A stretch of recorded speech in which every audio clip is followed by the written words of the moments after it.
Poly का प्रश्न है, sir anger should be suppressed और नीड अ आउटबर्स्ट। बहुत इंटरेस्टिंग प्रश्न है पॉली का। पॉली पूछ रही हैं कि क्या क्रोध को जो है पीना चाहिए, उसको बाहर निकाल देना चाहिए या उसको दबा देना चाहिए। समझने की बात है कि क्रोध जो है एक तरह की ऊर्जा है, एक तरह का जो है एक तरह का एक्सप्रेशन है, जिसको हम कहें जैसे अलग अलग एक्सप्रेशंस हैं, काम, क्रोध, लोभ, मोह, अहंकार, ये अलग अलग एक्सप्रेशन है ऊर्जा के। अगर सबसे पहले आप बोलते हो कि अगर आपने जो है इस ऊर्जा को जो है दबा दिया तो उसके जो है बहुत दुष्परिणाम है। दबाने का ये अर्थ है कि आज नहीं कल जो है एक वॉल्केनो की तरह जो है वो आपके अंदर से फूटेगा। ऊर्जा को समझना बड़ा इंपॉर्टेंट है पॉली। ऊर्जा जो है वो, उसके साथ आप जो है उसको दबा नहीं सकते, उसको अंडरस्टैंड कर सकते हो, उसको ट्रांसफॉर्मेशन के लिए जो है यूज कर सकते हो, उसके ऊपर सवार हो सकते हो, लेकिन उसको जो है कंट्रोल नहीं कर सकते, उसको जो है अपना जो है दबा नहीं सकते, उसको दिशा दे सकते हो। कि जैसे पानी और हवा है, उसको अगर आप जो दिशा दे दोगे वो दिशा जो है वो आपका काम कर जाएगी। उसी तरह से जो एंगर की जो ऊर्जा है, जो क्रोध की जो ऊर्जा है, वो एक सिंपली एक ऊर्जा है। अगर उसको हमने ट्रांसफॉर्म कर दिया तो सिंपली जो है हमारी लाइफ जो है उसके साथ ट्रांसफॉर्म हो जाती है। तुम्हारा प्रश्न है कि क्या मैं एंगर को उजागर करूं या मैं उसको दबा दूं अपने भीतर। दबाओगी तो उसके अपने दुष्परिणाम हैं, और दबाओगी तो उसके लिए फिर जो है निकालने की फिर विधियां हैं। क्योंकि जब तक कि तुम अगर ऊर्जा को जो है अगर हमने दबा दिया तो हमारे अंदर लम्प्स बन जाते हैं, हमारे अंदर ब्लॉक्स बन जाते हैं हमारे शरीर के अंदर। यही ब्लॉक्स जो हैं आगे जो है बीमारी का कारण बनते हैं। बहुत सारे लोगों को जिनको कैंसर की जो इश्यूज आते हैं अपनी लाइफ में, वो ऊर्जा जो उन्होंने अपने उनके शरीर में ब्लॉक्स बन गई, जो ऊर्जा जो है मुक्त नहीं हो पाई, वहां पे ग्रंथियां बन गई। और बल्कि आप जो कैंसर को समझोगे तो कैंसर भी जो है वहां पे जो है ब्लड क्लॉट्स बन जाते हैं, ग्रंथियां बन जाती हैं। तो जब भी आप एंगर को जो है उसको सप्रेस, वो जो ऊर्जा को जो है दबाने की कोशिश करोगे, अपने भीतर जो है उसको कहीं ना कहीं दबाने की कोशिश करोगे, तो वो आपके अंदर जो है एक ब्लॉकेजेस क्रिएट करेगा, और आज नहीं कल जो है वो आपके अंदर से वो फूटेगा, और बहुत बुरा फूटेगा। फिर आप दूसरा फिर अंदर से ऑब्वियसली आपके अंदर से आता है कि भी क्यों ना मैं फिर एक्सप्रेस ही कर दूं।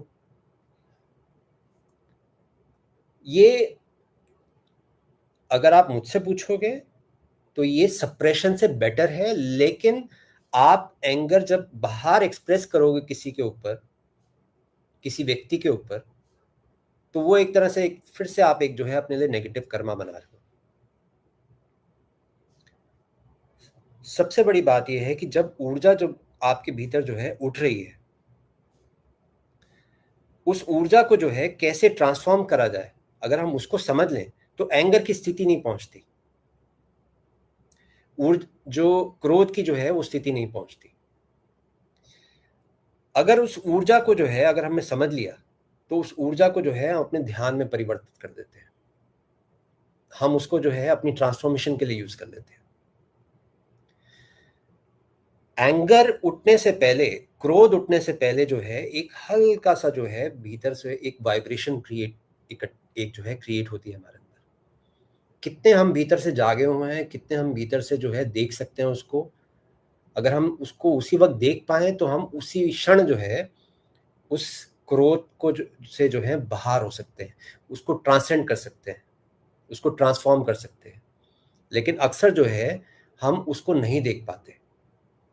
अक्सर जो है हम उस एंगर में जो ऊर्जा है वो ऑलरेडी हमारे हाथ से निकल जाती है। जैसे कि तीर जो है वो आपके कमान से निकल गया, तीर हाथ से निकल गया। अब दो ही ऑप्शन रह जाते हैं, या तो उसको एक्सप्रेस करो या फिर जो है उसको सप्रेस करो। सप्रेशन जो है वो बहुत खतरनाक है, क्योंकि वो आपको, जैसे मैंने बताया, वो आपके अंदर एक बीमारी जो है क्रिएट करेगा और आगे जो है वो फूटेगा ही फूटेगा। फिर जो एक्सप्रेशन की जो बात है, अब जहाँ जो है अगर वो कमान से वो निकल गया है वो तीर, तो अब उस ऊर्जा को जो है अब हमने जो है एक्सप्रेस करना है, लेकिन एक्सप्रेस करना है एक पॉजिटिव वे से। उसको हम बोलते हैं कैथारसिस। उसको हम बोलते हैं कि उस व्यक्ति के ऊपर ऊर्जा जो है फेंकने के बजाय, उस व्यक्ति को जो है अपना क्रोध दिखाने के बजाय, अच्छा हो कि एक तकिए के ऊपर क्रोध निकाल दिया जाए, क्योंकि वो कंप्लेंट भी नहीं करेगा आपको, उसमें कोई आपका नेगेटिव कर्मा नहीं बनेगा। इंपॉर्टेंट ये है कि अगर आपने उस ऊर्जा को जो है किसी ऑब्जेक्ट में निकाल दिया, आप भी फ्री हो जाते हो और आपका कर्म भी नहीं बनता, और आपका जो जो एक वो जो ऊर्जा है वो भी ट्रांसफॉर्म हो जाती है। तो इस तरह की विधियां हैं जिसको हम बोलते हैं कैथारसिस। जैसे ना जैसे कि एक ओशो की एक टेक्निक है डायनेमिक मेडिटेशन। डायनेमिक मेडिटेशन है, नो माइंड है, प्राइमल थेरेपीज हैं। ये सब जो है टेक्निक्स हैं जो आपकी जो ऊर्जा को जो है ना पूरी तरह से जो है बाहर फेंक देती है, जो आपकी जो नेगेटिविटी है उसको सबको बाहर निकाल देती है। सो एंगर जब उठ रहा है, उसको उसके प्रति जब हम कॉन्शियस होना शुरू होते हैं, जब हमारे जितने एक्शन कॉन्शियस हो जाते हैं, उतना जो है आपकी एंगर की स्थिति बनती नहीं है, क्रोध की स्थिति बनती नहीं है। तो क्रोध की स्थिति अगर बन गई है, अब उस ऊर्जा को ट्रांसफॉर्म करना है, उस ऊर्जा को जो है सही डायरेक्शन देनी है। तो सबसे पहला कोशिश ये रहना चाहिए कि हम जैसी ही वो ऊर्जा उठ रही हो, जैसे ही एंगर की ऊर्जा जो है बनने वाली हो, अगर आप उस वक्त जागे हुए हैं, अगर आप थोड़ा सा कॉन्शियस हैं, तो फिर आप वो ऊर्जा जो है वो ध्यान में परिवर्तित हो जाती है, आप क्रोध से मुक्त हो जाते हैं।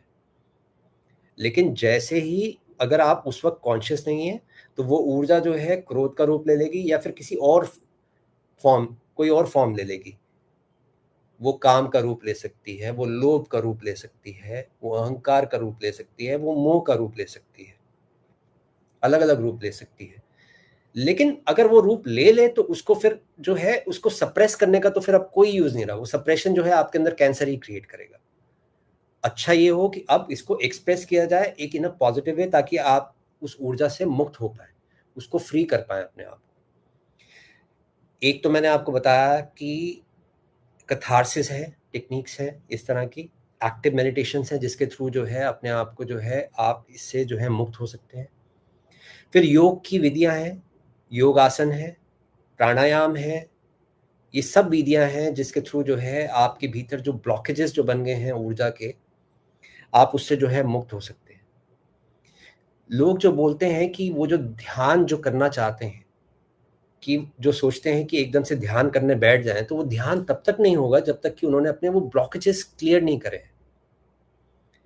इसलिए जो है हमने पूरी श्रृंखला दी है, यम, नियम, आसन, प्राणायाम, प्रत्याहार, ध्यान, समाधि। ये जब तक आप ये पूरी सीरीज को फॉलो नहीं करते हो, जब तक कि आपके अंदर जो है ये पूरी तरह से जो है एक डिसिप्लिन क्रिएट नहीं होता, तब तक आप ध्यान तक नहीं पहुंचते। और जब आपके जीवन में ध्यान घटना शुरू होता है, फिर एक क्षण ऐसा भी आता है कि समाधि भी घटती है। लेकिन वो घटने से पहले इंपॉर्टेंट ये है कि हमारे भीतर की जो बीमारियां हैं, जो हमने अपने अंदर इकट्ठी कर रखी है, हमें उससे मुक्त होना है। और जितना हम इंटेलिजेंटली जीते हैं, जितना हम कॉन्शियसली अवेयर और जाग कर जीते हैं, हमारे अंदर ब्लॉकेजेस नहीं बनते। एक चीज को समझने की और बात है, अगर एंगर अपने अंदर क्रिएट हो रहा है, दैट मीन्स कि कुछ इश्यूज हैं आपकी लाइफ में पॉली, जिसको आप एड्रेस नहीं कर रहे हो, जो कि अनकॉन्शियसली जो है आपके अंदर एंगर क्रिएट कर रहे हैं, कि आपको पता ही नहीं चलता कि कब आपके अंदर जो है एक सप्रेशन क्रिएट होना शुरू हो जाता है, जो कि एंगर का फॉर्म ले लेता है।